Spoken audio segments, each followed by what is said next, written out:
नमस्कार, सत श्री अकाल, राम राम सा, खंबागणी वणक्कम, प्रणाम। आप सभी का ऑल्टरनेट मीडिया में फिर से स्वागत है। हमारे साथ जुड़े हुए Karan Verma, political analyst.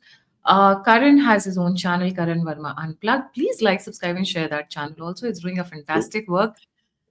And coming to the topic of today, whenever I think about Bangladesh, I've always been speaking since I started my channel. That's one of the biggest blind spots that the Indian government had always had.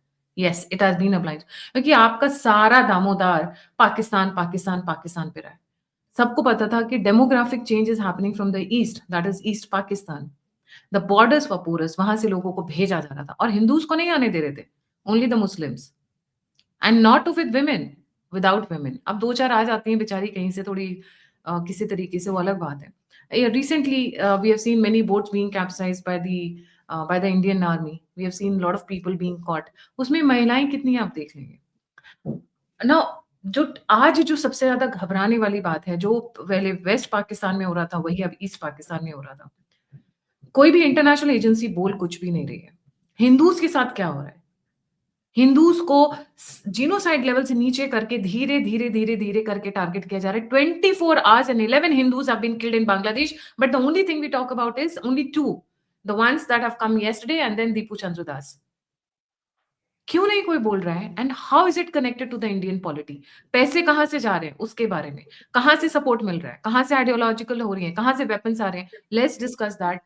Today's show is dedicated to the Hindus in Bangladesh. A very warm welcome, Karan. Over to you. नमस्कार गायत्री जी, आपको, आपके सभी दर्शकों को, और मैं दर्शकों से आपके एक विनती करूंगा कि अगले 30 मिनट तक ध्यान से पूरी बात सुने, बिकॉज मैं चाह रहा हूं आज इसका पूरा एक एनालिसिस होनी चाहिए कि हो क्या रहा है हमारे हिंदुओं के साथ बांग्लादेश में। और इसमें सबके सब जिम्मेदार हैं, weather it is the government of the day right now. कुछ नहीं किया इन लोगों ने, मतलब इतनी शर्म की बात है। मैं आपको बताऊं, 16 दिसंबर को विजय दिवस है, हमारी बहुत बड़ी विजयी रही जो हम लोगों ने बांग्लादेश को, एक नाशुक्रे देश को मैं कहूंगा, हम लोगों ने क्रिएट करा। उस पे हम लोग फोर्ट विलियम पे बांग्लादेश की एक डेलीगेशन को बुलाते हैं। अभी कोलकाता में फोर्ट विलियम पे वी कीप अ सेलिब्रेशन। वो हमारे हिंदुओं को मार रहे हैं, हम उनके साथ सेलिब्रेट करके बांग्ला बंधु करके एक इवेंट को मेमोरेट करते हैं अभी 16 दिसंबर को, मुश्किल से 10 दिन पहले। ठीक है, ये क्या जेस्चर, ये ठीक लगता है आपको? केकेआर शाहरुख खान की टीम 9.2 सीआर में एक बांग्लादेशी क्रिकेटर को लेती है, मुस्तफिजुर करके कुछ नाम है उसका। 9.2 सीआर में ये किस लिए बांग्लादेश प्लेयर्स अलाउड है भाई, जब पाकिस्तान प्लेयर्स नहीं अलाउड है आईपीएल में? हम उन नोट भरेंगे उनकी झोली में और वो हमारे हिंदुओं को मारेंगे? कितनी शर्म की बात है ये जरा सोचना चाहिए। इस पे सरकार को मैं क्वेश्चन कर रहा हूं, मैं अभी आता हूं इस पे कि क्या पूरा चल रहा है इस पे। अगर मैं आपको ये बताऊं गायत्री जी, आपके दर्शकों को ये बताऊं कि जो लोग हिंदुओं को मार रहे हैं बांग्लादेश में, वो यहां पर कांग्रेस पार्टी के पॉलिटिकल एलाइज हैं, तो आपको कैसा लगेगा मुझे ये बताइए पहले तो। ये सुन के आपको कैसा लगेगा कि जो लोग बांग्लादेश में, आपको हो सकता है 2 मिनट के लिए आप चौंको, जो लोग बांग्लादेश में हिंदुओं को मार रहे हैं, they are in political alliance with the Congress party here in India. Shocking लगेगा ना आपको? आप 1 मिनट के लिए बोलोगे क्या ये सच है? अब मैं आपको बताने जा रहा हूं और आपके दर्शकों को यह बात पता होनी चाहिए। The number 1 organisation which is killing Hindus is Jamaat-e Islami in Bangladesh, जो कि यूनिस ने आते ही उस पे से बैन हटा दिया था। जमाते इस्लामी बैंड थी बाय शेख हसीना, अवामी लीग जो उनकी पार्टी थी, बैंड थी। अगस्त 2024 में मोहम्मद यूनिस आते हैं, उस पे से बैन हटा देते हैं। बांग्लादेश में बैंड थी ये जमाते इस्लामी। जमाते इस्लामी इंडिया में बैंड नहीं है। सेम जमाते इस्लामी फॉर्म हुई थी 1941 में लाहौर में। इन्होंने कहा था कि पूरे सब कॉन्टिनेंट में इस्लाम का मैसेज फैलना चाहिए, शरिया लगना चाहिए, महिलाओं को बुरके के अंदर रहना चाहिए, आदमी और महिलाएं अलग पढ़नी चाहिए, बिल्कुल कंप्लीट शरिया होना चाहिए पूरे सब कॉन्टिनेंट में। इनका ये एम था। इसकी ब्रांचेस हैं पाकिस्तान में, बांग्लादेश में, यूके में भी खुल गई है वैसे, ठीक है ना, बहुत तरक्की कर रहे हैं लोग, और इंडिया में है। बांग्लादेश में 1971 में जब वॉर हुई थी, तो इन्होंने, इनका दिल धड़कता है पाकिस्तान के लिए, इन्होंने पाकिस्तान के जो टीका खान और याया खान ये सब थे, इनको एड्रेस बता बता के मरवाया था अपने बांग्ला बंधुओं को, मुस्लिम्स तक को, कि भाई पाकिस्तान के साथ हमें जुड़ना है, अलग देश वेश नहीं बनाना है, हमारे लिए इस्लाम सबसे पहले आता है। ये वो लोग हैं जिन्होंने बांग्लादेशियों को मारा वहां पर। उसके बाद जब शेख हसीना की गवर्नमेंट आ गई, उसने बैन कर दिया, पर हमने नहीं बैन किया। और हाल ही में इस वर्ष जो नीलंबुर बाइपोल हुआ है केरला में, नीलंबुर बाइपोल में कांग्रेस पार्टी ने इनसे सपोर्ट लिया। इनसे सपोर्ट लड़के चुनाव लड़ा और जीता नीलम बाईपोल में। आप सोच सकते हो जरा मतलब बात का। We are Congress party is in alliance in Kerala with this Jamaat-e Islami की political wing which is the welfare party. इतनी हद हो गई कि पिनरई विजयन जो केरला के मुख्यमंत्री हैं, जो कि लेफ्ट से आते हैं, उन्होंने बोल दिया असेंबली पे वीडी सतीशन से। VD Satheesan is the leader of opposition in Kerala assembly from the Congress party, Congress led UDF. उसने कहा कि आप कैसे इनसे सपोर्ट ले सकते हो? This is a radical Islamist organisation that is killing people, how can you accept their support? आपको पता है वीडी सतीशन ने क्या कहा, कांग्रेस पार्टी के लीडर ऑफ अपोजिशन ने? अब ये बदल गए होंगे, they must have turned secular by now. ये लोग मार रहे हैं हिंदुओं को और यहां की एक प्रिंसिपल ऑपोजिशन पार्टी इनसे सपोर्ट ले रही है, और गवर्नमेंट इन सेंटर जमाते इस्लामी को बैन नहीं कर रही, सिवाय कश्मीर, बस एक कश्मीर में बैन कर रखा है इनको, कहीं बैन नहीं कर रही है। उसके बाद हम कह रहे हैं दुनिया क्यों नहीं बोल रही हिंदुओं के बारे में? अरे भारत जहां पे 100 करोड़ से ज्यादा हिंदू हैं, वो नहीं बोल रहे हिंदुओं के बारे में। वहां पे लीडिंग पार्टी जो है इनके लिए रेड कार्पेट बिछा रही है, इनको पैसे कमवा कर दे रही है, और जो अपोजिशन पार्टी है उसके तो क्या कहने भाई, वो तो सपोर्ट में लड़के चुनाव लड़ रही है। तो we should not be surprise, हम we are ourselves to be blamed अगर हम ये बात बोलते हैं कि क्यों नहीं लोग हिंदुओं के बारे में बोल रहे हैं। अरे हम क्या कर रहे हैं उस बारे में? कोई पूछ तक नहीं रहा इस बारे में। उनके सिंगर्स के यहाँ कॉन्सर्ट रखे जा रहे हैं, किस लिए रखे जा रहे हैं भाई यहाँ पर? तो एब्सोल्यूट शेमफुल चल रहा है जो चल रहा है। मैं मतलब ना ऑपोजिशन से तो खैर उम्मीद ही नहीं, इन्होंने तो सीए को अपोज किया था, तो ऑपोजिशन तो हमारी ऐसी है, बट गवर्नमेंट से बात करने वाला है इस समय। कैसे आप, ये मोहम्मद यूनुस बार बार खुली धमकी दे रहा है सिलीगुड़ी कॉरिडोर की। जब चाइना गया खुल के इसने कहा ये लैंडलॉक्ड है सेवन सिस्टर्स, हम ही एक तरीका, we are the guardian of the ocean, so China should talk to us. खुला वहां पे आईएसआई एजेंट्स जा रहे हैं, जॉइंट मिलिट्री एक्सरसाइजेज हो रही है, जमाते इस्लामी से सारे बैन हट गए हैं, जमाते इस्लामी चुनाव लड़ रही है इस बार, जो फरवरी में चुनाव हो रहा है। उसके बाद हमारी गवर्नमेंट जो है कड़ी निंदा कर रही है। वन पेज के वो डॉक्यूमेंट्स आ जाते हैं, we have taken due cognizance of it, ऐसे करके जो वन पेज के एमईए के डॉक्यूमेंट्स आ जाते हैं। अरे उनको क्यों नहीं बोल रहे हो आप कि one more Hindu life lost, और आपका ये जो 4000 किलोमीटर का बॉर्डर है इस पे फिर आतिशबाजी होगी? ये क्यों नहीं हम मैसेज दे रहे हैं? That is the big question which everyone should ask today, कि जमाते इस्लामी पे क्यों नहीं क्रैकडाउन हो रहा है इस देश के अंदर? जी, Where all do we have Jamaat Islami in Bharat apart from Kerala? Everywhere everywhere, सिवाय कश्मीर कहीं बैंड नहीं है ये, सब जगह ब्रांच ऑफिस है। इनफैक्ट शारदा चिट स्कैम, जो आपको याद होगा, शारदा चिट स्कैम जो वेस्ट West बंगाल Bengal. में हुआ था, उसके funds were transfer to Jamaat e Islami in Bangladesh. जमाते इस्लामी अपने इवेंट्स में ये ममता बनर्जी को इनवाइट करती रहती, वुमेन राइट्स की कॉन्फ्रेंस रखी थी 2023 में, खुल के ऑपरेट करती है जमाते इस्लामी, उसे डरी नहीं। 2019 में हमारी सरकार ने जम्मू एंड कश्मीर में इसको बैन किया था, 2019 में, वो भी आते ही नहीं पर बैन किया था। बैन नहीं, बाकी पूरे भारत में छोड़ दिया और कश्मीर में क्यों बैन हुआ? और दिस इज वेरी कश्मीर में बैन इंटरेस्टिंग। किया बिकॉज कश्मीर में हालत खराब हो गई थी। आर्टिकल 370 जब हटाना था उस टाइम पे, उससे जस्ट पहले इनको बैन किया गया था, because they are too active, hyper active थे इन कश्मीर। और अभी जब चुनाव हुआ था तो भी इन्होंने 10 इंडिपेंडेंट कैंडिडेट को सपोर्ट किया था बैकडोर से, और सारी पार्टियां, कांग्रेस और सब, उमर अब्दुल्ला वगैरह सब कह रहे थे भाई इनको भी चुनाव लड़ने दो, रेडिकल लोगों को मेन स्ट्रीम में कैसे लाओगे? आज वही रेडिकल की जो दूसरा ब्रांच ऑफिस है बांग्लादेश में, वो मार रहा है हिंदुओं को आपके। तो ये कैसे है? और हम लोग सरकार से कैसे सवाल नहीं पूछ रहे हैं इस पे? पीएफआई को बैन कर दिया, जमाते इस्लामी जिसका अपने खुला प्रिस्क्रिप्शन में है कि हमें शरिया लाना है पूरे देश में, उसको आप नहीं बैन कर रहे हो। अबू आजमी जैसे लोग हर दूसरे तीसरे दिन उनके दफ्तर में बैठे होते हैं, साथ में ये इफ्तार पार्टीज वगैरह करते हैं। इनफैक्ट जमाते इस्लामी ने अबू आजमी के लिए ओपनली कैंपेन किया हर लोकसभा चुनाव में। तो ऑपोजिशन तो निकम्मी है ही है, मैं उससे तो सवाल ही नहीं कर सकते, वो तो उनके साथ अलायंस में बैठी है। पर सरकार क्या कर रही है भाई? Why are they not banning Jamaat e Islami pan India? Why are they not sending a message to Yunus? ये सवाल है ना इसमें सबसे बड़े जो है। जी। अभी आपने सुना होगा एक लीडर है, AIM के एक बहुत बड़े लीडर हैं, एमएलए तौसीफ आलम। ही हम्म। सेइंग कि अगर चिकन नेक पे जगह देकर बीएसएफ के कैंप बनाए तो हम उखाड़कर हम्म। फेंक देंगे। हम we will not allow any army camp to be built here no matter what happens. वहां पे क्या जैश ए मोहम्मद के कैंप बनाएंगे? सो अभी आपने देखा होगा कोलकाता हाईकोर्ट ने, वेस्ट बंगाल हाईकोर्ट ने इनको डांट लगाई है ममता सरकार को, they are not giving away land for BSF post. अभी की बात है, मुश्किल से 15 दिन पहले की। उन्होंने कहा हम्म। नेशनल सिक्योरिटी का इशू है। अगर आप इसके लिए भी, फैक्ट इज कि जमाते इस्लामी एक तरह से फुट सोल्जर्स है ममता गवर्नमेंट के, और जमाते इस्लामी बांग्लादेश और जमाते इस्लामी इंडिया में खुला रूट खुला हुआ है। ये एक पैन इस्लामिस्ट ऑर्गेनाइजेशन है। ये जितने भी चीजें होती हैं, weather it is illegal immigrants को यहाँ इन्फ्लक्स कराना, वेदर एनीथिंग, ये आपस में कनेक्शन से होता है। मैंने आपसे बोला शारदा स्कैम में बहुत क्लियर कट ये बात करी गई है that the funds were transferred to Jamaat e Islami in Bangladesh. तो Jamaat e Islami west Bengal Bangladesh, that is the close nexus. और अगली चीज आती है जमाते उलेमाए हिंद, जो कि सबसे बड़ी हलाल सर्टिफाइंग एजेंसी है हमारे देश की, और वो सारे लीगल केसेस लड़ रही है जितने भी टेरर अक्यूज हैं। कमलेश तिवारी को जिसने मारा उसका लीगल केस लड़ रही है, पुणे बस बेकरी का लीगल केस लड़ रही है, 26/11 वाले तक का लीगल केस लड़ा, आईसिस के जो पकड़े गए यहां से केरला में उनका लीगल केस लड़ा। तो ये क्या कर रही है सरकार इस पे जो क्रैकडाउन नहीं कर रही है? ममता को गाली देने से या लालू को गाली देने से या कांग्रेस को गाली देने से क्या होगा? उनका तो हमने देख लिया, उनका तो डिजाइन इज क्लियर। आप क्या कर रहे हो इस पे? That is the question right now. आपके पास बहुत ऑप्शंस है, आप क्यों नहीं कुछ करो? कितना आपको वो ललकारेगा भाई? खुल के ललकार रहा है मोहम्मद यूनिस आपको।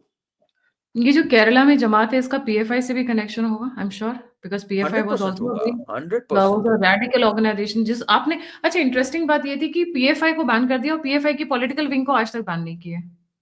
हम्म। एसडीयूपी एसडीपीआई, एसडीपीआई। एसडीपीआई हाँ, सो द थिंग इज कि सबसे पहले ये सिमी होता था। सिमी के ही जो लोग थे, जब सिमी को बैन किया गया तो मुलायम सिंह ने कहा था अरे ये तो स्टूडेंट्स हैं, इनको क्यों बैन कर दिया? सिमी ही के जो वाइस प्रेसिडेंट और ये सब जो पद के थे, उन्होंने जाकर पीएफआई और एसडीपीआई में बड़े पद लिए। और ये सब ना, जैसे कहते हैं यूनिवर्सिटी कैंपस रिक्रूटमेंट नहीं होती, जैसे आम सभ्य लोगों के बीच में कैंपस रिक्रूटमेंट होती है, ये आईटी कंपनी जाती है इस कैंपस में, वहां कैंपस रिक्रूटमेंट यही होता है। पीएफआई वाले एसडीपीआई में चले गए, एसडीपीआई वाले जो हैं वो जमाते इस्लामी में चले गए, कुछ अच्छा टैलेंट जमाते इस्लामी में दिखा तो वहां से हायर कर लिया, फिर जो और टैलेंटेड हो गए और अलतकिया करने लग गए उनको पॉलिटिक्स में एंट्री करा दी। हाल ही में ममता बनर्जी की सरकार में एक मंत्री था जो कहा गया था जमाते इस्लामी से ही बिलोंग करता था, उसका इस समय नाम मुझे ध्यान नहीं आ रहा, शायद सर्च करेंगे तो आ जाएगा। ममता बनर्जी की सरकार में बीजेपी ने कहा था ये क्या हो रहा है बात को, फिर ममता ने कहा था नहीं वो चेंज हो गया, किसी और जमाने में था, फिर वो अजीब सा तर्क ले आई थी, ऐसे तो नाथूराम गोडसे भी आरएसएस में थे, ये सब बातें करने लग गई थी ममता बनर्जी उस टाइम पे। सो द थिंग इज कि ये सब बहुत क्लोजली लिंक्ड होते हैं। ये वही वाली बात है, फिर आपस में लड़ भी जाते हैं, इनमें गैंग वॉर्स भी होती हैं आपस में, जैसे हमने देखा था ना आईसिस के भी दो फैक्शंस बन गए थे, ऐसे इनमें होता है। बट द थिंग इज जो मेन ऑर्गेनाइजेशन है इस समय, अब जैसे जमाते इस्लामी इस समय आउट ऑफ कंट्रोल होती जा रही है, even for Yunus, even for Yunus इस समय जो उनकी एक पार्टी वहां बनी नेशनल सिटीजन पार्टी, वो अब आउट ऑफ कंट्रोल होती जा रही है।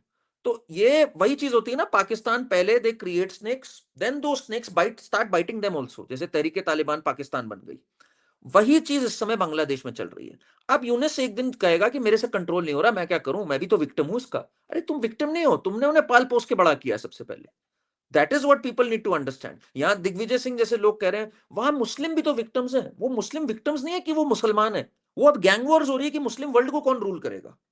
जैसे मिडिल ईस्ट में सब आपस में लड़े हुए हैं, that is not because someone is targeting the other कि वो मुस्लिम है, वो चल रहा है कि मुस्लिम वर्ल्ड की सुप्रीमेसी किसके पास होगी। वहां पे अब वो चीज चल रही है कि जमाते इस्लामी रूल करेगी, नेशनल सिटीजन पार्टी रूल करेगी, सबके सब रेडिकल इस्लामिस्ट है, पर इसमें कोई दो टू थॉट्स नहीं होनी चाहिए कि कोई रेडिकल इस्लामिस्ट नहीं है। और हिंदू सबका कॉमन एनिमी है, हिंदू सबका कॉमन एनिमी है, फिर आपस में भिड़ना है ये। इसलिए इसको ये आपने चोगा पहनाना कि दोनों विक्टिम्स हैं, कोई विक्टिम नहीं है, विक्टिम हिंदू है इस पूरे में। आपने जो नाम बताया जो ममता की कैबिनेट में था ना, interesting part why I hmm. Am bringing it on the screen is या Surya right, Chaudhary is a Siddique Gulati. who's the appointed minister. Now look at what she is cabinet: mass education, hmm. extension and library services, hmm. and Jamaate Ulema Hind. Wow, हाँ। ये बच्चों को क्या हम्म। पढ़ाएंगे कि जिहाद कैसे करना है? दीन की तालीम देंगे और क्या देंगे, ये तो दीन की तालीम देंगे कि भाई दीन कैसे किया जाए, अल्लाह के करीब कैसे पहुंचा जाए, बहुत प्यार से अलतकिया करते हुए समझाएंगे ये सब बातें। अच्छा करण, एक चीज और जो सुनने में आ रही है, मैंने हम्म। बहुत सारे लोगों के साथ ये डिस्कस की है, वहां पे हम्म। डेथ मुस्लिम्स की भी हो रही है, right? Hmm. Even Muslims are being slaughtered like left right centre, भेड़ बकरियां काटते हैं ना वैसे ही। बट हिंदूज के वीडियोस को जानबूझकर वायरल करके भारत को एग्रीवेट किया जा रहा है, गुस्से में लाने की कोशिश की जा रही है। जी। हम्म। तो इसमें जो ये थे उस्मान हाडी, जिनकी मौत हो गई थी, जो क्लियर नहीं है किसने मारा, अननोन गनमैन ने मारा, किसने मारा क्लियर नहीं है बात। उस्मान हाडी का जो लास्ट फेसबुक पोस्ट था, उसमें उसने भारत का ट्रंकेटेड मैप दिखा रखा था, जिसमें दिखा रखा था पाकिस्तान के अंदर आ गया है, इधर का पूरा हिस्सा पंजाब पंजाब सब कुछ आ गया है, और 7 सिस्टर जो है ग्रेटर बांग्ला में आ गई। ये उसका लास्ट फेसबुक पोस्ट था, उसके बाद वो मर गया। He was one of the main people जिसने शेख हसीना को निकाल के बाहर किया था। स्टूडेंट्स मूवमेंट में बहुत आगे था उस्मान हाडी। अब जब वो मर गया तो उसको पहले उसका इलाज कराने के लिए उसको सिंगापुर तक ले गए, सब कुछ कर गए, बट वो जिंदा नहीं बचा, मर गया, जो भी हुआ उसके साथ। अब इन्होंने ब्लेम कर दिया कि ये भारत ने करवाया है, भारत ने आकर यहां पर ये चीज कराई है। इनका गुस्सा भारत की ओर निकल गया, और दीपू जी, जैसे आपने पूरी वो कहानी देखी, उनको इन्होंने टारगेट किया, उसको लटकाया, पहले जलाया, फिर लटकाया, फिर मारा, फिर उसका वीडियो लिया और सर्कुलेट कर दिया। ये एक मैसेज था इनकी तरफ से कि तुम हमारे एक आदमी को यहां घुस के नहीं मार सकते हो तुम। वो very strong message. In fact, a similar and a more violent video was circulated day before yesterday night about a youth being killed. 25 years एक college student था, उसको उसको भी इसी तरीके से पत्थरों से उठा उठा के उसकी बॉडी का, उसके सर को फोड़ा गया है। आप सोच सकते हैं कि मैं क्या जी बता रही हूँ। जी। Wild imagination is well trans shot, क्योंकि वो वीडियो देखने के बाद 30 seconds into the video and I couldn't watch anymore. I had to turn या my face away. या Now, is it the Hindus are being attacked just to target India, just to make India angry, or they want to wipe out the entire Hindu population? And it's a planned strategy by ISI and Pakistan. So yes, इसके लिए थोड़ा सा हमें पीछे जाना होगा गायत्री जी। सो सबसे पहले तो जब 71 में अलग हुए और ये देश बना, इन्होंने आते ही जमाते इस्लामी वाज दैट पार्टी जिसने पाकिस्तान के साथ मिलके एड्रेसेस दिए थे बकायदा, यहाँ ये प्रोफेसर रहता है इसको मारो, यहाँ इसको मारो, यहाँ उसको मारो। जैसे ही शेख मुजीबुर रहमान की गवर्नमेंट बनी, इन्होंने जमाते इस्लामी को बैन कर दिया। जमाते इस्लामी का स्लीपर सेल्स एक्टिव रहे, but they remained in close touch with Pakistan. उनका दिल आज भी पाकिस्तान के लिए धड़कता है। उनका मानना है गलत हो गया जो पाकिस्तान से अलग हो गया। जमाते इस्लामी का तो मानना है इंडिया पाकिस्तान का पार्टीशन भी नहीं होना चाहिए था। अभी ये एक उनके पूरा, लीडर ने कहा भी ना कि हाँ we are East Pakistan and the Pakistan या surrendered its army to East Pakistan only, so where is India in picture? अभी एग्जैक्टली। स्टेटमेंट आया था 2-3 दिन पहले। तो अब जब ये एक्टिव हुए हैं 2014 में, बीच में इनका बैन हटा था, बहुत कुछ हुआ था, बट अब जो एक्टिव हुए हैं, पाकिस्तान की एंट्री हो गई बहुत अच्छे से, बिकॉज ये पाकिस्तान की है। Jamaat Islami is very closely link to Pakistan. उनका मानना है इंडिया पाकिस्तान का भी स्प्लिट नहीं होना चाहिए था, पूरा एक तरह से मुगलिस्तान या बिल्कुल वो बनना चाहिए था, इनका ये मानना था। तो अब ये जब टच में आए हैं पाकिस्तान से, पाकिस्तान ने एंटी इंडिया हेट्रेड और फ्यूल कर दी। कोई भी चीज हो, पाकिस्तान का कहना है देखो ये इंडिया ने कराया, आईएसआई कंफर्म्स ये इंडिया ने तुम्हारे लीडर को मार दिया। इंडिया के अगेंस्ट जॉइंट ऑपरेशंस हो रहे हैं इस समय, सालों बाद। मतलब जिस पाकिस्तान ने मारा था तुम्हें, 20 से 30 लाख लोग मार दिए थे, वुमेन रेप्ड, इवन मुस्लिम्स उस टाइम पे, वो अब वहां पे सेट फुट करके साथ में मिलिट्री एक्सरसाइजेस कर रहे हैं, नेवी ऑपरेशंस कर रहे हैं साथ में। तो पाकिस्तान में बहुत तगड़ी एंट्री हो गई है, पाकिस्तान की बहुत तगड़ी एंट्री हो गई है इस समय बांग्लादेश में। Now Yunus is also growing uncomfortable with it beyond a point. पहले तो आपने शय दे दी, अब यूनिस को लग रहा है मेरे हाथ से ना पूरी चीज निकल जाए इस समय। तो इसी में काफी मारधाड़ आपस में भी हो रही है, जैसे पाकिस्तान में होती है, गैंग वॉर्स होती हैं, सब कुछ होता है। ऐसा थोड़ी है कि वहां पे मुस्लिम मुस्लिम को नहीं मारते, बहुत मारते हैं मुस्लिम मुस्लिम को। हम लोग ने क्या देखा अभी, धुरंधर पिक्चर में भी देखा, और फैक्ट में भी है ये बात। There are gang lords in Baloch, in other places where Muslims are killing Muslims. Tehreek-e Taliban Pakistan is an example of that. तो that is what is happening in Bangladesh. But मैंने जैसे आपसे कहा, it is very clear इस समय कि the common enemy is Hindu. Hindu उनका सबसे बड़ा एनिमी है इस समय। और अगर हमने कुछ नहीं किया, इस्कॉन टेम्पल को उन्होंने कह दिया दिस प्लेस फ्यूल्स हेट्रेड, उसको एक हेट प्लेस डेजिग्नेट कर दिया ऑफिशियली पिछले साल, तभी हमें जाग जाना चाहिए था ना। इस्कॉन को आप अगर कह दो कि ये एक हेट ऑर्गेनाइजेशन है, तो आप तब भी सोते रहे, हमारी सरकार तब भी सोती रही इस पे, वो बांग्ला बंधु और ये सब करने लग गए। तो ये हमारी सरकार की भी, I am sorry to use this word, नपुंसकपना है इस पे साफ साफ, जो इस पे एक्ट नहीं कर रही है। और कोई, there is no other way to describe it. अगर अब आप नहीं एक्ट करते, आपको कहने का हक नहीं है आप हिंदुत्ववादी सरकार हो। हिंदूज कहां जाएंगे भाई, 57 मुस्लिम देश हैं, हिंदू के लिए कौन सा देश है। और ये सीए वगैरह भी बहुत टू लिटिल टू लेट है भाई। सीए की कट ऑफ डेट आपने बढ़ा दी 2024 तक, कितने लोग आ गए सीए में। ये अब एमनेस्टी का टाइम नहीं है, it should be open for them. कितने हिंदूज आपने रेस्क्यू किए बांग्लादेश से, मुझे बताइए ना इस समय। Something like the Israel policy. Absolutely absolutely, पर आप में दम नहीं है ना ये करने का। ये गलत चीज है ना जो आप नहीं कर पा रहे। और आपको मैं बताऊं दो चीजें, हम लोग उनको कॉटन सप्लाई करते हैं उनकी टेक्सटाइल इंडस्ट्री के लिए, अरे लार्ज चावल अमाउंट भेजते ऑफ हैं यार कॉटन। अभी तक चावल भेज रहे हैं। और इलेक्ट्रिसिटी दे रहे हैं इनको। इलेक्ट्रिसिटी कौन दे रहा है इनको? मुख्य तौर पे Adani. Adani is providing them with electricity. Adani के अनपेड बिल्स थे 6 महीने के इनके। तो अदानी ने फिर कहा, मैंने तो तब भी टीवी पे कहा था कि भाई इसको देना बंद करो, इनको इलेक्ट्रिसिटी लेने दो, इनको जहां से लेना है। तो इन्होंने अदानी को कह दिया हम तुम्हें खींच देंगे इंटरनेशनल कोर्ट में, करप्शन के चार्जेस लगा देंगे तुम्हारे। फिर इन्होंने कुछ ड्यूज शायद क्लियर किए थे। मैं तो कह रहा हूं बंद करो इनको इलेक्ट्रिसिटी भाई। Stop giving them No, electricity, stop giving them but cotton. No what you saying is there is another angle to it जिस पे लोग बात करते हैं कि अगर बांग्लादेश को हमने सस्टेन करके नहीं रखा, उनको कंटेन करके नहीं रखा, तो या तो वो चाइना के हाथ में जाएगा या फिर वो यूएस के हाथ में जाएगा। That is a counter being provided by people. जी। नहीं नहीं, देखिए गायत्री जी, ऐसे ना डरने का कोई अंत ही नहीं है। ठीक है ना, अगर हमने ऐसे सोच रहे होते ना 71 में हमने ऑपरेशंस करे ही ना होता, अमेरिका आ जाएगा तो क्या होगा, फिर तो हम ऑपरेशन सिंदूर भी ना करें, चाइना आ जाएगा तो हम क्या करेंगे पाकिस्तान के साथ?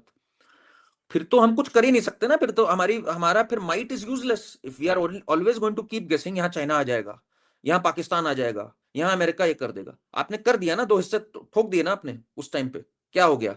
सबने एक्सेप्ट कर लिया ना। जहां स्ट्रेंथ होती है वहां पे फिर एक्सेप्टेंस आती है चीज की। कई बार आपको स्ट्रेंथ का प्रदर्शन करना होता है। खुले आपके हिंदू मारे जा रहे हैं, खुले आपका 7 सिस्टर्स को वो अपने मैप पे दिखा रहा है, अब आप बांग्लादेश से डरोगे क्या? कोई चाइना नहीं आने वाला, कुछ नहीं आने वाला। चाइना आता है, आए, उसको करने दो। $100 बिलियन प्लस का ट्रेड सरप्लस है, ठोको ना बांग्लादेश को। कैसे कर दे रहे हैं ये काम? आपकी चिकन नेक हम ये कर देंगे। अरे तुम्हारी एंड 2 व्हाई चिकन नेक हो सकती है। इनफैक्ट अगर आज की बात मैं कहूँ तो hmm. Niger has stopped issuing visas to the American citizens. आज सुबह की बात है। आई एम श्योर यू अच्छा। Must be updated. And Niger के ऊपर मैं- अटैक भी किया, saving Christians from the this thing. Why hmm. Can't we do the same even in our neighbourhood? Bangladesh में क्यों नहीं कर सकते हैं? बिल्कुल कर सकते हैं, यही तो मैं आपसे बात कह रहा हूं ना, कि आप अगर सोचते रहोगे 370 हटा दिया ना हमने, पाकिस्तान क्या कहेगा, चाइना क्या कहेगा, पीओके के बारे में चाइना क्या कहेगा, वो तो वहां one road one initiative, Indus water treaty scrap कर दी ना हमने। टेम्परेरीली तो हम लोगों ने अबेंस में डाल दी ना इंडस वाटर ट्रीटी। हमें इनफैक्ट गंगा वाटर ट्रीटी क्यों नहीं अभी तक वो किया है? क्योंकि गंगा पूछिए आप। Water is also big their lifeline. Exactly. World bank क्या कहेगा, ये क्या कहेगा, किसी ने कुछ कहा? कर दिया ना आपने इंडस वाटर ट्रीटी का। ये बहाने अगर बनाने हैं आपको भाई कि हम ये होगा। और चाइना से बांग्लादेश जाना, कोई भी चीज, whether it is cotton, whether it is electricity, it's not going to be easy for them. China खुद डरता है, we have so much of strategic advantage कि मलक्का स्ट्रेट से कैसे आएगा, we have Andaman Nicobar, we have Lakshadweep there. तो it is not going to be so easy for Bangladesh. If anything, Bangladesh is landlocked. Let's try and understand this. हाँ, it's हाँ, landlocked. Three it's water, three landlocked side या। India, and Myanmar this is छोड़ a के, big navy. Yeah. एक Myanmar छोड़ के, वो भी थोड़ा सा border, it is landlocked, is Right. Dependent on us. 4000 kilometre का बॉर्डर हमारे साथ है। इतनी स्ट्रेटेजिक एडवांटेज, हम इतनी बड़ी इकोनॉमी है, हम न्यूक्लियर देश है। अरे मारो ना फिर, जब तुम्हारे लोगों को मार रहे हैं इस समय। Give them a trailer. मैं नहीं कह रहा फुल फ्लेज वॉर कर दो, ऐसे तो ऑपरेशन सिंदूर भी नहीं करना था। Pakistan is a nuclear armed I state. don't think so. Bangladesh army can even sustain 24 hours अगर यहाँ से कुछ करते दैट्स हैं। बट व्हाट आई एम एक सेइंग ना। बहुत इंपॉर्टेंट आपने पॉइंट रेज किया कि जमात का एक और ऑफिस खुल गया है यूनाइटेड किंगडम में, राइट? हाँ। मैं यूनाइटेड किंगडम इसलिए कह रही हूँ क्योंकि there are at least 4 to 5 separatist movement in United Kingdom. And why I'm mentioning this is because all the problems of the world have started from the United Kingdom. All the problems. 99% of the problem, चाहे वो भारत के हो, चाहे वो Africa के हो, चाहे वो यूरोप के हो, या फिर साउथ ईस्ट एशिया के, सारी प्रॉब्लम्स वहीं से शुरू हुई है। वहां पर जो इन्होंने खोला है जमात ने centre, and remember radicalisation of Islam was done by the western powers. They were the ones who fuelled it very nicely, right? Jamaat का हेडक्वार्टर यूके में खुलने को आप कैसे देखते हैं? आई सी इट एज बीइंग वहां पे दो ऑर्गेनाइजेशंस, एक तो वेस्टर्न इंटेलिजेंस एजेंसी है जिसका मैं किसकी तरफ इशारा कर रही हूँ, और एक जो यूके में बैठी हुई एजेंसी है, they are going to use Jamaat against India, and that is what they are doing. इसलिए एक हेडक्वार्टर वहां पे भी खोल लिया. सो यूके का तो एक बड़ा सॉरी केस चल रहा है, मैं आपको बताऊं, and UK is going to suffer immensely, already suffering. Lot of European places, आपने सुना होगा इस बार न्यू ईयर सेलिब्रेशंस कैंसिल कर दी हैं। इनके जो मेयर्स हैं वो लार्जली प्रीडोमिनेंटली मुस्लिम बनते जा रहे हैं। ये अभी बहुत सेलिब्रेशन मोड में, वहां की जनता अभी सो रही है, ठीक है ना। अभी रोना शुरू करेगी, रोना शुरू कर दिया है बाय द वे। बेल्जियम ने, फ्रांस ने, इन्होंने अब रोना शुरू कर दिया। इनके समझ में आ रहा है डेमोग्राफी चेंज क्या होता है, इनको समझ में आ रहा है ये एक अलग कल्चर है, इनकी कितनी रिस्पेक्ट है फॉर वुमेन, इनकी कितनी रिस्पेक्ट है फॉर लिबर्टी, ये धीरे धीरे समझ में आ रहा है। अब ऐसी हालत हो गई है कि यूके के स्कूल्स में, मेरे कई फ्रेंड्स हैं और वो हैं, उनके भी जान पहचान के नेफ्यूज और नीसेस और ये सब हैं, दुआएं पढ़नी जाने लग गई हैं, फ्राइडे को अलग से टाइम दिया जाने लग गया है, इनको इंक्लूसिविटी के नाम पे इनको शामिल करने लग गए हैं हर चीज के अंदर, इनके लिए टाइम लगाने लग गए हैं। Where we are heading with this, and Jamaat-e Islami का वहां स्ट्रांग होने का मतलब है it's very bad news for Europe. देखिए हमेशा से ना ये सीआईए और इन सब का हमेशा क्या खेल रहा है, ये पहले सोचते हैं we will use radical Islam to foment tension and come to power, then they don't realize कि it comes back to bite them। America तो दूर चला जाता है, बट यूके में और यूरोप में अब जो फुटप्रिंट होता जा रहा है, तो यूके एंड यूरोप इनके लिए बहुत खराब न्यूज होने वाली है ये। अगर अब इन्होंने कंट्रोल नहीं किया इसको, यही सबसे बड़े विक्टिम्स होंगे इसके। आप अभी देखना क्या होता है इस बार डेनमार्क में भी जो हुआ है, अभी कल परसों की खबर है, जिसमें कि पूरा जायंट इनके न्यू ईयर सेलिब्रेशन जहां चल रहे थे, वहां इन्होंने अल्लाह अकबर करते हुए पूरा एक जायंट एक सेमिनार अपना रखा हुआ था। तो एक होर्डिंग भी निकली थी इस्लाम के ऊपर, इन लोगों ने जो लगाई थी, I can't use those words जो इन्होंने लगाई थी, आप पढ़ोगे तो पता लगेगा डेनमार्क में। So this is where we are heading. ये अगर नहीं रोका गया जमाते इस्लामी और इनके जो टेंटिकल्स बढ़ते जा रहे हैं, the whole world is going to be engulfed by it. एक यूएस भी अगर सोच रहा है, वो भी वर्ल्ड ट्रेड सेंटर खा गया था ना फाइनली, इसी अलकायदा से खा गया था ना, इसी ओसामा को जो सीआईए का एजेंट था, इसी ने कल को घूम करके मारा था ना इनको। तो this is where we are heading अगर जमाते इस्लामी को नहीं रोका गया। पर आपको एक बात बताऊं गायत्री जी, आपके दर्शकों को भी एक बात मैं चाहूंगा पता होनी चाहिए। आजकल एक बहुत चीज चल रही है, लोग याद कर रहे हैं बड़े फॉन्डली शेख हसीना को, और उनके फादर को, जिनको कहा जाता है पाकिस्तान का फादर, बांग्लादेश का फादर, शेख मुजीबुर शेख मुजीबुर रहमान। शेख मुजीबुर रहमान। तो देखिए हम लोग की प्रॉब्लम क्या है, हम लोग इतिहास पढ़ते नहीं है, और शत्रुबोध की तो कमी है ही हमारे अंदर। तो आपके दर्शकों के लिए मैं ये बताना चाहूंगा कि भाई जब हम लोग बार बार, अभी 16 दिसंबर को भी खूब जगह होर्डिंग्स लगी थी, बांग्ला बंधु, शेख मुजीबुर रहमान। शेख मुजीबुर रहमान के बारे में आपकी जनता को जरूर पता होना चाहिए। 1946 का जो डायरेक्ट एक्शन डे हुआ था, जिसमें कैलकाटा किलिंग्स हुई थी, उसमें जो सबसे आगे था वो शेख मुजीबुर रहमान था। सोहरावर्दी का one of the right hand man, Suhrawardy जिसको बुचर ऑफ बंगाल कहा जाता है, उसका जो ब्लू आइड बॉय था वो शेख मुजीबुर रहमान था।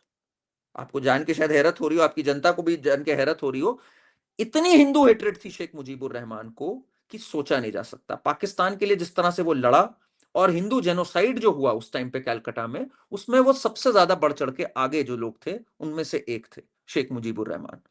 तो जरा मतलब हम लोग जब बात करें ना, बैलेंस से करें कि दूसरा भी क्या है। बाद में Sheikh Hasina became a little soft towards India, and 2016 में जब गवर्नमेंट आई, we could control certain things, we also did a lot of things ताकि financially we can keep her afloat. But let's not be fools to say कि शेख मुजीबुर रहमान बांग्ला बंधु था और इतिहास। और यही प्रॉब्लम है, बांग्लादेश की जो बुनियाद पड़ी 71 में जब ये देश बना, 72 में शेख मुजीबुर रहमान आता है। हमारा एक मंदिर वहां पे, काली माँ का मंदिर था, जिसको उसने बुलडोज किया था। उसने पहले कमिट किया था कि वो सेक्युलर बनेगा, हिंदूज को सौंपेगा, उसने बुलडोज करके वो जगह, ढाका बॉयज क्लब एक था, उसको दे दी थी। उसने केवल इस्लाम की बात करी थी, उसने कहा था we are now the second largest Muslim population. तो लेट्स नॉट लूज फोकस कि शेख मुजीबुर रहमान भी क्या है फॉर दैट मैटर। हमारी गलती ये थी उस टाइम पे, हमने अपनी एक पपेट सरकार वहां बिठा देनी चाहिए थी, जो कि कभी भी इतनी गुस्ताखी ना कर सके कि एक हिंदू की मार सके। पर वहां पर खुला पहले दिन से Correct. देखो तो advantage of. You've been reading lot of history and आप काफी हिस्ट्री में जाकर चीजों को खंगालते हो। मैं एक क्वेश्चन स्ट्रेट फॉरवर्ड पूछूंगी क्योंकि मेरे को इस पे बुक अभी तक कंप्लीट नहीं हुई, it's been pending for a long time, almost a year it was supposed to be out. कहा जाता है कि इंदिरा गांधी ने जानबूझ के ईस्ट पाकिस्तान और वेस्ट पाकिस्तान टाइप में डिवाइड किया because she wanted India to be surrounded by Muslims on both the sides. Otherwise, when the Bangladeshis came, they wanted to be part of India after the 1971 war. We had a golden opportunity to take part. और उस वक्त Hindus की population भी अच्छी खासी थी। देखो Hindus को धीरे धीरे धीरे धीरे धीरे जैसे बोलते हैं ना हलाल करना, धीरे धीरे खून निकलता है, तो वैसे ही हलाल किया जा रहा है और खत्म किया जा रहा है। Was it a सोची समझी साजिश? I find it now logically सोची समझी साजिश because Indira Gandhi was not a Gandhi, she was a Muslim. Indirectly she was Muslim. तभी सब जाके वो बाबर की मजार पर सब लोग माथा टेक कर आते हैं। आज तक आप किसी मंदिर की मजार पर सॉरी मंदिर में तो कभी गए नहीं हो माथा टेकने। अभी वो जी, what is your take on that? नहीं, आई डोंट नो कि ये वाली बात कि she wanted both sides to be surrounded with Muslims, ये वाली बात एक मुस्लिम अपीजमेंट में तो थी इंदिरा गांधी, डीप वो तो हमें पता है। बट मैं एक जनरल सेंटिमेंट बता रहा हूं, जब बांग्लादेश हमने बना भी दिया, जो ईस्ट पाकिस्तान था, हम लोग गलत सोचते हैं अगर ये सोचते हैं कि उनको हिंदुओं से बहुत प्यार था, तब भी उनको हिंदुओं से नफरत थी बहुत ज्यादा, इसलिए वो इंडिया से नहीं मर्ज करना चाहते थे। They still had a lot of hatred for Hindus. एक क्वेश्चन है, सॉरी, यहाँ पे oil, why do they have so much of anti-Hindu feeling? I mean, there are Jordan people, there are Saudi people, there are so many others जो भी इस्लाम के रहे हैं, but उनके अंदर तो हेटरेड नहीं है जो उनके लीनियज से निकले हुए हैं, इनके सोकल प्रॉफिट के लीनियज से भी निकले हुए हैं, उनके एक्सटेंडेड फैमिलीज हैं, रिलेटिव्स हैं, now I mean they are in millions now, उनके अंदर तो ये हेटरेड नहीं है। Why is this particularly Pakistan and Bangladesh में इतनी ज्यादा क्यों है? तो ये एक मुहावरा है ना कि जो नया मुल्ला होता है वो ज्यादा प्याज खाता है, ये एक बात कही जाती है ना। तो जो नए नए कन्वर्ट्स होते हैं ना उनमें ज्यादा फैनेटिसिज्म होता है। तो ये जो नए नए कन्वर्ट्स हुए, इनके अंदर इतनी वहाबी रेडिकल सोच आई कि इन्होंने कहा भाई इनको तो नफरत है, जबकि ये खुद जो है वो कन्वर्ट्स हैं। तो यही तो इनकी प्रॉब्लम है। एंड इनको जो आपने बात कही ना, इनको हिंदुओं से टोटल नफरत थी, टोटल नफरत। इनका मानना है कि ये पूरा जो एरिया था ये हमारा था, इनका ये मानना है। ये बाबर, अकबर, हुमायूं, हमने राज किया है इस पूरे इलाके पे, हमें क्या तुमने छोटा सा मुल्क दिया है, ये पूरा मुल्क ही हमारा है। दिल्ली की जामा मस्जिद हमारे राज की गवाही देती है, लाल किला जहां से तुम्हारा प्रधानमंत्री बोलता है वो हमारे राज की गवाही देती है। इनका ये सोच है, इनका मानना है दिस वाज ऑल कहीं इस्लामिक।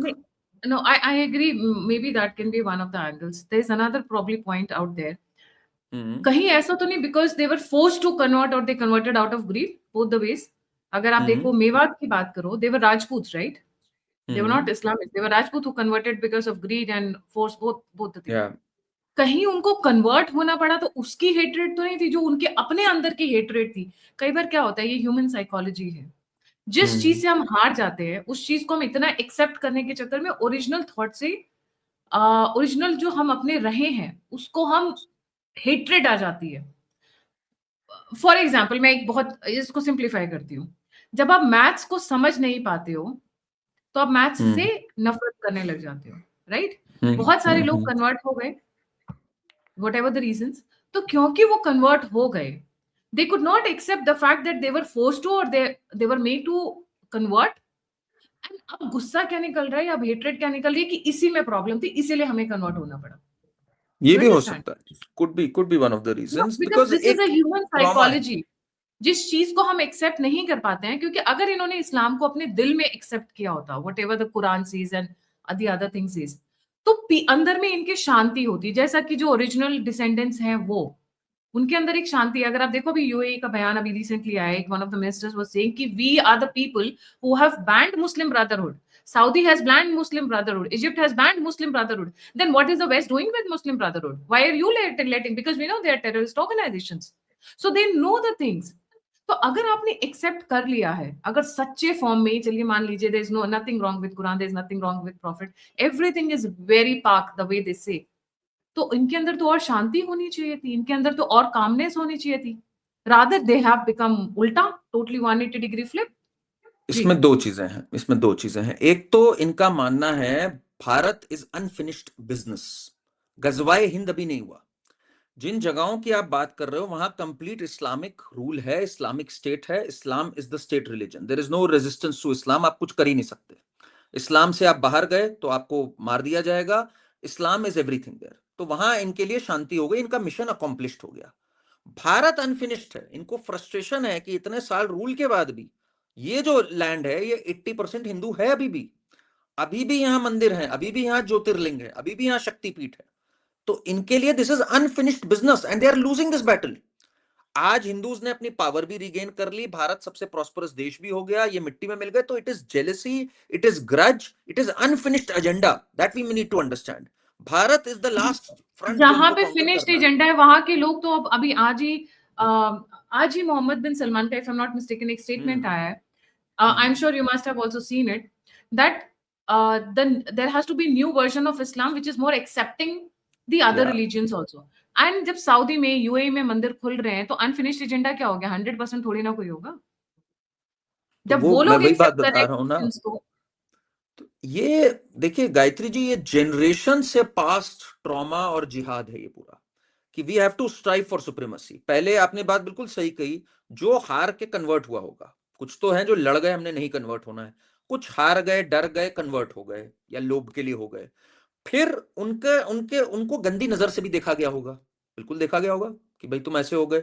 फिर उनमें ग्रज आ गया होगा, उन्होंने वो ग्रज जनरेशन से पास कर दिया। So it became a cycle, and अब ये एक मेस बन गया, गिवन द फैक्ट जिस तरह से इन्होंने प्रोड्यूस किया और ये फैल गए, और लूप में हिंदू फंस गए। स्ट्रांग भी हो गया। इनके अंदर एक सुपीरियोरिटी भी थी कि यार हमने तो राज किया इनमें, अब एक इंफीरियोरिटी आ गई है इनके अंदर। तो ऑल इन ऑल ये एक एब्सोल्यूट एक मेसी सिचुएशन बन गई। ये तभी ठीक हो सकती है जब इसके अंदर इस्लामिक वॉइसेस आए जो कहें हमारा कल्चर कुछ और है। आप एक बात देखो, जब बांग्लादेश बना तो टू नेशन थ्योरी तो हार गई ना। टू नेशन थ्योरी ये थी जो जिन्ना की थी कि Hindus and Muslims can not stay together, culture ही नहीं हमारा अलग। और बांग्लादेश अलग हो गया, इस्लाम नहीं जोड़ पाया ना बांग्लादेश को पाकिस्तान से। वहां बांग्ला और उर्दू और भाषा और कल्चर आ गया ना बीच के अंदर, कल्चर को ही तो लेके लड़ाई हुई थी ना। तो कल्चर ओवर रिलीजन, ये एक्सेप्टेंस आनी जरूरी है। आपकी religion was not the glue ना, नहीं तो पाकिस्तान एक होता। दो हिस्सों में टूट गया ना फाइनली, बिकॉज आप उर्दू इंपोजिशन करना चाहते थे, बंगालियों को गंदी नजर से देखते थे। तो ये चीज की अब एक्सेप्टेंस जिस दिन आएगी that it is culture which binds, तभी हम कहते हैं हिंदुत्व, दैट इज अ तत्व of Hinduism which is our culture, हमारा सिंक्रेटिक कल्चर है। There are lot of Muslim voices आज की डेट में, स्पोक्स पर्सन में भी हम देखें, और भी जो जैसे के मोहम्मद हो गए, जो कहते हैं भाई मेरा मोड ऑफ वर्शिप होगा Muslim, but culturally I am a Sanatani. He is working towards restoration of temple, something someone like doctor APJ Abdul Kalam, जो गीता में भी सोलेस ढूंढते थे, वीणा भी बजाते थे। तो there are lots of Muslims जो अब समझ रहे हैं हमारा कल्चर सनातन है। जब ये चीज आएगी कि culture binds not the religion, that is when we are going to have a change. We are far away from that change. मैं अगर अभी बताऊं तो फार फार अवे, अभी 2-3 जनरेशन पुकेंगी इसके अंदर, जो मेरे समझ में आ रहा है। आपको लगता है Jamaat is connected with the Muslim brotherhood? I don't see any doubt about it. Of course all of them are somewhere connected, ये तो हम लोगों ने हमेशा से देखा है। व्हेन आई रिमेंबर जब हम लोग दाऊद के बारे में पढ़ते थे, उसामा बिन लादेन के बारे में पढ़ते थे, लगता था अरे ये एक अलग ग्रुप है, वो एक अलग ग्रुप है। They are always linked and they also fight with each other. तो ये वैसी चीज है, ये एक अनसिविलाइज्ड अनकूथ लोग हैं जो आपस में लड़ेंगे भी, मारेंगे भी, बट इस्लाम के नाम पे फिर एक भी हो जाएंगे, फिर लड़ भी जाएंगे। अब पाकिस्तान अफगानिस्तान में जो एक बीच में ways I, that is also interesting. आप देखो कल्चर फिर जीत रहा है ओवर रिलीजन। पश्तून्स का अपना कल्चर है, they are not connecting with Pakistan, they are connecting with India. ठीक है ना। तो ये बात धीरे धीरे जब उजागर होकर स्थापित हो जाएगी, जनरेशन से जो नहीं मानी कि culture over religion, that is the day जहां पीस आना स्टार्ट होगा। पश्तून्स नहीं जेल कर पा रहे ना पाकिस्तान के साथ, राइट, बलूच नहीं राइट। जेल कर पा रहे ना, सिंधी नहीं जेल कर पा रहे ना। पाकिस्तान के आज क्यों कल्चर, टुकड़े हो रहे हैं? अगर agree. Religion was a unifying factor as Jinnah said, तो इतने फैक्शंस क्यों हो रहे होते? True. I find the Muslims, मेरे को ऐसा लगता है, देखो कई बार सिंपैथी होती है, कई बार गुस्सा आता है कि वो कौन से एक अपने ही लूप में घुसे हुए हैं। दुनिया चांद पे पहुंच रही है, ये चांद को प्लेट मान रहे हैं। आई मीन आप कैसे इतना बैकवर्ड जा सकते हो? Anyways, global silence on the Hindus in देश, that is really terrifying, deafening silence. I am not surprise Gayatri ji, जब इंडियन साइलेंस है ऑन हिंदूज इन बांग्लादेश, तो हम क्या ग्लोबल को, जब खुद ही में खोट हो, जब अपना ही सिक्का खोटा हो, जब अपने देश की प्रीमियर पार्टीज उनसे अलायंस में हो, और अपना देश उनको आईपीएल में पैसे दे रहा हो और वेलकम कर रहा हो, तो देश से, दुनिया से हम क्या करेंगे? आप अपनी इज्जत अगर नहीं करते तो दुनिया क्या आपकी इज्जत करेगी? ये बड़ी सिंपल सी बात है। जहां सीएए पे, जिसमें केवल प्रोसिक्यूटेड हिंदू सिक्स को सिटीजनशिप देने की बात थी, वो भी कट ऑफ डेट 2014, जब उस पे यहाँ कैंपस जल गए, तो आप ग्लोबल मीडिया से क्या ही बात करोगे? इसलिए मैं ग्लोबल मीडिया को, आई अंडरस्टैंड ये क्यों हुआ है। जब आप अपने ही लोगों की इज्जत ना करो तो ग्लोबल मीडिया क्या आपकी इज्जत करेगा? इसलिए मैं इससे बिल्कुल भी सरप्राइज नहीं हूं। सबसे पहले हमें खुद अपने अंदर झांक के देखना चाहिए। We can blame the BBCs of the world, CNN of the world, guardians of the world, but then ये आया कहां से? जब आप अपने बारे में ना लिखो, ना बोलो, ना लिटरेचर वहां पे पहुंचे आपकी, ना आपके इंटेलेक्चुअल्स ये सब बोले, तो वो तो वही गैदर करेंगे जो कर रहे हैं। बीबीसी में पाकिस्तान लॉबी इतनी स्ट्रांग है, उनके साइड का नैरेटिव चलता है, वो इतने छोटे होकर नैरेटिव चिपका ले जाते हैं, आप इतने बड़े होकर नैरेटिव नहीं कर पाते हो। तो ये गलती तो हमारी है ना। तो before blaming the global media and all, the fact is the fault lies within us भाई। हमारे अंदर ये गलती है जब हम ही नहीं नैरेटिव पुश कर पा रहे कि क्या है। सिंपल। सही बात है जी। Thank you so much, Karan, for giving us a new perspective on this. Humble request to the government of India: Jamaat should be banned in Bharat, absolutely, and absolutely. people like Shah Rukh Khan should be called and asked कि how Yes. dare you hire a Bangladeshi cricketer. By the way, Bangladeshi cricketers came out on support and against India on the Hadi matter. Hadi के भाई ने बोल दिया Yes. कि मेरे भाई को यूनिस ने मारा है इलेक्शंस डिले करने के लिए. But yet the Bangladeshi cricketers team is standing with the Hadi, but not with Bharat, and they know the truth. So there sometimes it's necessary कि ऐसे लोगों का True. बॉयकॉट होना बहुत जरूरी है. शेम ऑन शाहरुख खान, क्योंकि ये तीनों खान शाहरुख खान से अपनी औकात दिखाई देते हैं. एक को टर्की पसंद आ जाता है, एक को कतर पसंद आ जाता है, एक दाऊद के साथ दुबई में घूम रहा होता है, और एक को रामायण को ही बर्बाद करने में मजा आता है. बिल्कुल. Somewhere or the other, things in their brains need to be checked now. Thank you so much. जाने से पहले व्यूअर्स से रिक्वेस्ट है, please don't forget to like, subscribe and share the alternate media. और अगर आप मुझे कंट्रीब्यूट करना चाहते हैं तो नंबर और यूपीआई स्क्रीन के ऊपर है. आप फीडबैक देना चाहते हैं तो सभी लिंक्स डिस्क्रिप्शन बॉक्स में है. Again a call out for Karan Verma's unplugged channel. Please उन्हें भी लाइक, सब्सक्राइब और शेयर जरूर करें. इसके साथ जय हिंद, जय श्री राम, हर हर महादेव.